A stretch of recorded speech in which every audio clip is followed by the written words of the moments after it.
여러분 안녕하세요. 네 번째 영명입니다. 2월 1일 방송을 시작하겠습니다. 그레이스케일에서 SEC의 XRP 현물 ETF 전환 신청을 했다. 그레이스케일이 XRP 현물 ETF 신청하였다. 상당히 중요한 파급을 가지고 있죠. 그레이스케일, 전 세계 최대 디지털 자산 운용사입니다. 물론 달러와 유로화의 주행장과 뿌리가 똑같죠. 그레이스케일이 들어오게 되면 블렌드 필리티로 따라 들어올 겁니다. 이 이면에 담고 있는 건 뭘까요? 이미 소송은 걱정하지 마. 우리가 들어오고 있잖아. 이미 공식적인 발표만을 남겨두고 있을 뿐이야. 이미 끝났어. 그럼 뭐죠? 지금 XRP 가격을 볼까요? 4,663원. 보시면 제가 선언을 걸었죠? 이게 마지막 매물대였어. 보시다시피 물량이 없는 지역에 지금 들어와 있습니다. 어느 한순간 가격을 띄울 거라는 거. 제가 패턴상 무척 강조를 많이 했었는데요. 이 패턴, 이 고점을 뚫고 보이시죠? 마지막 매물대를 뚫어버린 거야. 그럼 뭐죠? 이 라인이 남아있다는 거죠. 2017년도에 9만 프로, 900배였어요. 280일 동안 600배가 넘었고요. 다음 가격대가 7.5달러, 17.5달러, 40달러, 100달러, 240달러. 이 파급이 어디까지 갈지는 그들이 결정하겠죠. 허나 이번 상승장에서 결코 그 파급이 작지 않을 거라는 거. 폴리마켓에서 올해 XRP 현물 ETF 승인 가능성이 82%이다. 무려 82%까지 치고 올라가게 됩니다. 왜 그럴까요? XRP 현물 ETF를 카나리, 비트와이즈, 21세어스, 위즈덤트리, 렉스세어스, 프로세어스 파생 ETF로 확장하였죠. 여기에는 레버리지 ETF, 인버스 ETF, 레버리지 인버스 ETF. 자, 뭐죠 이게? XRP를 기반으로 한 판을 확장하는 겁니다. 여기에 오늘 그레이스케일의 현물 ETF 신청 소식이 나왔다는 거죠. 이 말은 뭐죠? XRP의 가격이 이제 모습을 드러낼 시간이 계속해서 다가오고 있다는 겁니다. 얘가 대장이었구나. 이미 CME 배치마크에 작년에 편입되었었어요. 그리고 CME 임원이 XRP ETF를 위한 데이터 준비는 끝났다. 미국 최초의 그레이스케일 XRP 트러스트에 편입되었죠? 그리고 그레이스케일 현물 ETF 전환 신청 소식이 나온 겁니다. 크리스 알렉스의 지갑에 11년 만에 이동을 하였죠. 암호화폐 상품 법안이 이제 상원 통과를 앞두고 있고요. 119대 의회, 친암호화폐 의회, 크립토 원년 행정부, 크립토 차르, 미국 재무장관, 여기에 SEC 위원장, CFTC 위원장 모두가 법안과 제도, 이 시스템, 코인 시장, 가상자산의 제도와 시스템이 본격적으로 진용을 갖춰지게 되는 겁니다. 블록비스와 코인데스크가 인덱스 연계 옵션을 출시합니다. 디지털 자산 운용기업 블록비스가 코인데스크 인덱스와 협력해서 코인데스크 20 인덱스 연계 옵션 상품을 출시하였다. 자, 그러면 코인데스크 20 인덱스는 주요 암호화폐 20종을 추정하는 지수입니다. 이걸 기반으로 해서 인덱스 연계 옵션을 출시하는 거예요. 여기 포진하고 있는 인덱스에 들어가 있는 구성 목록을 보게 되면 코인데스크 20입니다. 비트코인 비중이 28%, XRP가 25%, 솔라나가 15%, 이더리움이 13%, 까르다노, 체인링크, 아발란체, 스텔라, 헤다라, 유니스왑, 라이트코인, 폴카다, 비트코인 캐시, 니어, 이더리움 클래식, ICP, 앱토스, 랜더, 폴리곤, 파일코인 이런 구성 목록이 보이고 있는데요. 20개. 여기서 XRP가 25%. 추후에 비트코인 위로 가게 될 거예요. 얘가 대장이었기 때문에. 그리고 중요한 건 지금 시장 흐름을 관측할 수 있는 중요한 포인트인데요. 이 인덱스 관련해서 연계 옵션을 출시하는 거잖아요. 인덱스를 기반으로 해서 파생으로 시장 파일을 키우는 겁니다. 좀 전에도 말씀을 드렸죠? XRP 레버리지 ETF, XRP 인버스 ETF, XRP 인버스 레버리지 ETF. 이게 뭐죠? 기초 자산을 기반으로 해서 파생으로 시장 파일을 키우는 작업에 들어가는 겁니다. 지금 코인데스크 인덱스 연계해서 옵션을 출시하는 것도 이거 인덱스를 기반으로 해서 시장 파일을 키우는 작업에 들어간다. 그럼 뭐죠? 유동성이 이쪽으로 들어오는 겁니다. 가상자산의 현물과 파생시장의 시장 파이가 대폭으로 키우는 작업에 들어가고 있다. 이 와중에 시장이 부러지지 않는다는 거죠. 비트코인 ETF 옵션 승인이 작년에 났었죠. 그럼 뭐죠? 이더리움 ETF 스테이킹이 도입되고 있음을, 도입이 다가오고 있음을 우리는 눈치를 까야 된다는 겁니다. 이더리움 비트코인 교환 비율이 4년 만에 최저치이다.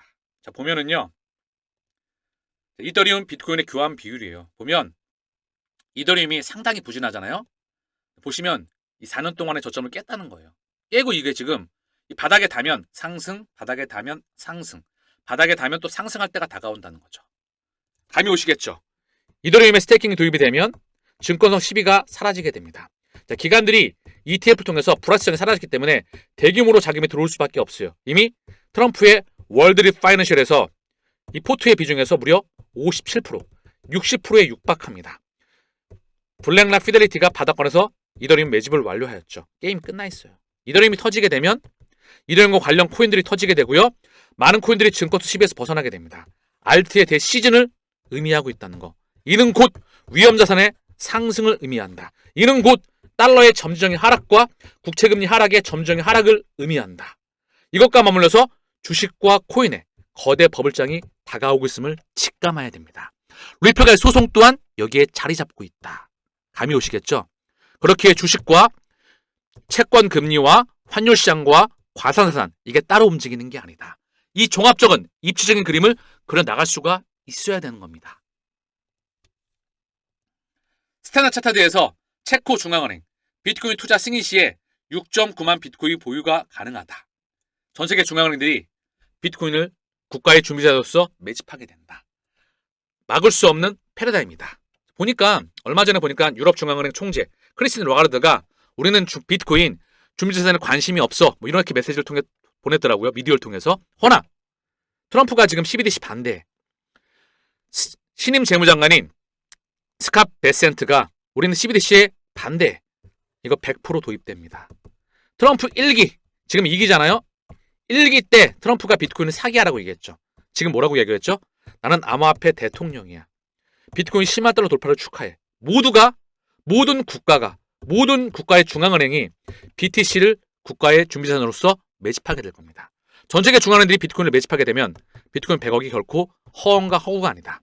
비트코인이 100억 가게 된다면 XRP와 이더리움과 섹터별 대장코인들은 어디에 위치하고 있을까요? 이게 가상자산에 투자하는 본질적인 이유여야 됩니다. 국가의 준비자산은 비트코인을 시작으로 해서 XRP와 섹터별 대장코인들로 확장해 나갈 겁니다.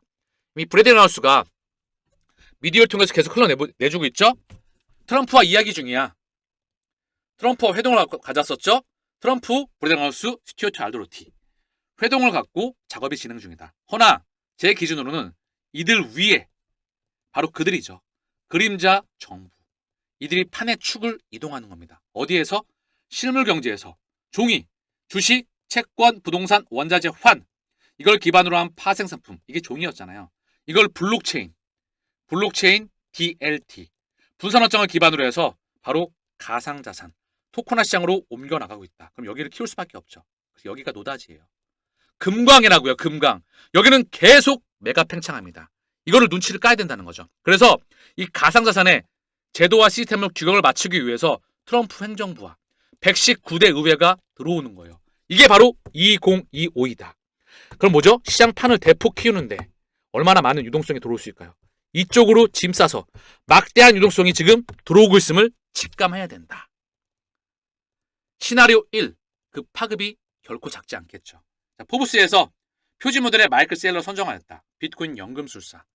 자, 세계적인 경제 전문지이죠. 포브스가 우리에게 눈치를 주는 겁니다. 이제 통화 시스템이 완전히 바뀌어. 수백 년 만에 바뀌고 있다. 4차선 혁명에 두 가지 심장이 있습니다. AI와 블록체인. 이 블록체인이 바로 통화 혁명을 의미합니다. 종이에서 데이터. 이거를 눈치를 까야 되겠죠. 허나 전 세계 많은 70억 인구 중에서 79억 명이죠. 약 80억 명. 그리고 전문가 인플루언서 중에서도 이걸 눈치 까는 사람들이 없어요. 왜냐하면 기존 금융과 유가금리 환율과 주식, 산업, 회계, 그리고 블록체인 이걸 총괄적으로 바라볼 수 있는 사람 자체가 없기 때문에. 그래서 제가 뭐라 말씀드렸죠? 저를 만나는 것은 기연이다. 통찰력, 고기 잡는 방법과 원리를 알려드리는 방송이 바로 네 번째 혁명입니다. 자, 오늘은요. 리플 소식을 전달드리면서 이 트랑글로, 리플의 공식 파트너 사이죠. 이 트랑글로 보시면 이 트랑글로에서 즉시 결제, XRP를 브릿지 통화로 사용하는 것은 진정한 게임 체인저입니다. 자, 동남아시아, 아세안의 최대 송금 기업 중 하나입니다. 트랑글로. 리플의 공식 파트너사. 더 이상 기다릴 필요가 없습니다. ODL. 자, 그러면서 ODL이 트라이앵글러와 함께 작동하는 방식. 여기 XRP가 나오고 있죠. 트라이앵글러 리플. 송금 허가제 XRP 지갑 계정. 즉시 송금이 가능하다. 송장 지불을 위한 라이센스. XRP가 브릿지와 송금으로써 기본 단계를 시작하게 된다. 트라이앵글러에서 리플렛을 통한 대량 성자금에 대한 라이센스 요청. 리플렛 기반으로 해서 폭발적으로 성장해 나가는 기반에 있습니다. 자, 그럼 트라이앵글러가 보면은요. 트라이앵글러 말레이시아 기반 송금 기업이죠. 여기에 중국의 유니온페이와 연결되어 있습니다. 보시면 트라이앵글러 보이시죠? 이 유니온페이에 연결되는 망들이에요. 유니온페이에 바로 트라이앵글러가 연결되어 있다. 자, 한 번 더. 유니온페이 중국 트라이앵글러거든요. 보시면 여기 연결되어 있는 뱅크 오브 차이나, 중국의 5대 국유은행, 더불어서 중국의 건설은행, 5대 국유은행에 많이 포함되어 있거든요. 중국의 건설은행, 중국의 ICBC, 중국의 5대 국유은행입니다. 중국의 거대 은행들이 여기 다 들어가 있어요. 여기와 함께 좀 전에 보셨던 트라이앵글러가 들어가 있다. 자, 감이 오시겠나요? 5대양 6대주. 지금은 아세안 기반의 트라이앵글러였었죠. 말레이시아. 얘가 다시 한번 중국과 연결됩니다. 바로 유니온페이. 유니온페이를 통해서 중국의 은행들과 함께 5대 국유은행과 연결되고 있죠. 이게 전 세계로 지금 연결되고 있는 혈관들의 모습이에요. 그럼 뭐죠? 빨대, 동맥, 정맥, 모세혈관의 주인이 바로 리플렛이라는 겁니다. 리플렛이 가동되는 게 바로 XRP. 우리는 그 XRP에 투자하고 있다. 감이 오시겠죠? XRP 100만 원은 큰 그림에서 보면 약소한 금액일 수도 있습니다. 자, 그렇게 XRP는 얼마나 오랜 시간 동안 보유하냐에 따라서 성공의 바로 성패가 갈립니다. XRP 9,900개가 전 세계 5%, XRP 12,000개가 4%, 18,000개가 3%, 29,000개가 2%예요. 얼마나 오랜 시간 동안 보유하냐에 따라서 시장이 1000배 생겨납니다. XRP는 그 대장으로 설계가 되어 있습니다. BTC는 금 100억. 섹터별 대장 코인들은 만만치 않은 파급을 보일 것이다. 누가 그러더라고요. 내가 오버한다고. 여러분, 아마존이 20년 동안 2000배 갔다니까? 그리고 넷플릭스도 20년 동안 2000배 갔어요. 마이크로소프트 애플은요. 30몇 년 동안 4000배가 넘는 상승이 나왔습니다. 1000배. 지금은 4차 산업혁명이죠. 이들은 아마존, 애플, 넷플릭스는 3차 산업혁명, 3.5차 혁명의 중심에 있었던 그런 플랫폼 기업들입니다. 그러면 지금 여기에 화폐혁명이 더해지고 있죠. 1000배가 결코 욕심일까요? 제대로 깨달으시길 바랍니다. 얼마나 오랜 시간 동안 시장의 비관론을 무시할 수 있느냐에 따라서 투자의 성패가 갈리게 되는 겁니다. 자, 그렇다고 한다면 과연 이 패턴에서 어디까지 가게 될지, 이번 시나리오 상승장에서 결코 그 파급이 작지 않다는 것을 확신하시면 동행할 수가 있겠죠. 그렇죠? 비트코인도 이 조봉을 뚫고, 일봉을 뚫고, 마지막 매물 뚫고 언제든 갈 수 있는 준비가 되어 있다. 자, XRP 또한 매물대가 없는 지역에 들어와 있고, 도지 또한 고점과 이더리움 또한 이 매물대를 뚫고 얼마든지 소화시키고 갈 수 있는 준비가 되어 있고요. 도지 또한 얼마든지 이 매물대를 소화하고 갈 수 있는 준비가 되어 있습니다. 그게 이번 버블장이다. 그 기반 아래 달러의 점진적인 약세, 스물스물 급하게 내려오면 안 되고요. 국채금리도 스물스물 점진적으로 내려온 기반 안에서 원화의 강세, 위안화의 강세, 엔화는 그 자리에서 유지를 해나가면서 이 기반으로 해서 유동성이 코인 시장에 미친 듯이 이동해 오는 게, 이동해 나가기 위해서 제도와 법과 틀을 갖춰 나가는 게 2025입니다. 이 고기 잡는 방법과 원리를 제대로 배우시길 바랍니다. 그래서 저를 만나는 게 기연이라고 말하는 겁니다.